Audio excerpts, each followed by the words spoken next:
Šukura briščikā, tātad Venēra Skorpiona zīmē. Tiem, kam ir tāds salikums, ja pareizāk sakot, piedzimuši ar tādu salikumu, tad tiek uzskatīts, ka šiem cilvēkiem ir ļoti skaists fiziski attīstīts ķermenis. Atceramies, ka Skorpions ir Marsa pārvaldījumā. Teiksim, ir ļoti drošsirdīgi, bet kā jebkura, teiksim, kā es jau arī Braunu teicu, jā, šukura mešā, tātad tieši tāpat ir arī ar šukuru višķikā, kad tas parāda to, ka cilvēkam ir ļoti daudz seksuālās enerģijas un viņam ir jāmācās tā dzīves laikā transformēt, jo pārlieku šīs seksuālās enerģijas dēļ, tātad arī, teiksim, cilvēks cieš mīlas lietās, jā, dzīves laikā. Viņi ir ļoti poētiski, piemīt arī aktiermeistarība, ir dotības misticismā, jā, tā ir Skorpionu zīme. Ļoti jūtīgi, teiksim tā,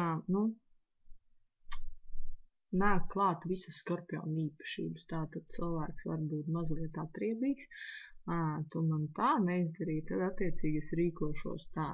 Tāpēc šiem cilvēkiem ir jāmācās nebūt atriebīgiem, jā, viņiem arī intuīcija ļoti strādā, bet, ja, piemēram, es parasti tā tiem cilvēkiem, kam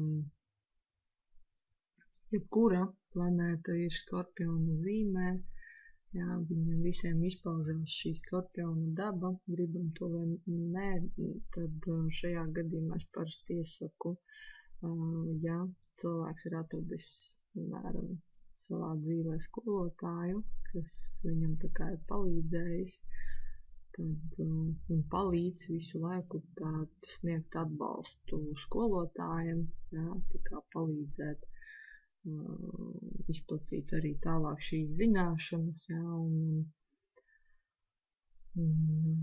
nekritizēt, jā, nevis, ja, piemēram, skolotājs kaut ko nepaprātīgi ir izdarījis, vai jebkurš cilvēks, jo mēs atceramies, ka jebkurš cilvēks mums ir sava veida skolotājs dzīves laikā, jā, attiecīgajā posmā. Tā kā tāda atriebība, misticisms un kritizēšana varbūt, jā, ik pa brīdim šim cilvēkam var uzrasties attiecībā uz citiem. Un pēc dabas viņi ir ļoti emocionāli, runātīgi, jā, bet varbūt tieši Skorpiona ietekmē var arī izdarīt, piemēram, kaut kādus nelabus darbus. Protams, tas nav 100% izvanīts, kā jau vienmēr esmu teikusi, jāskatās visa karta kopumā.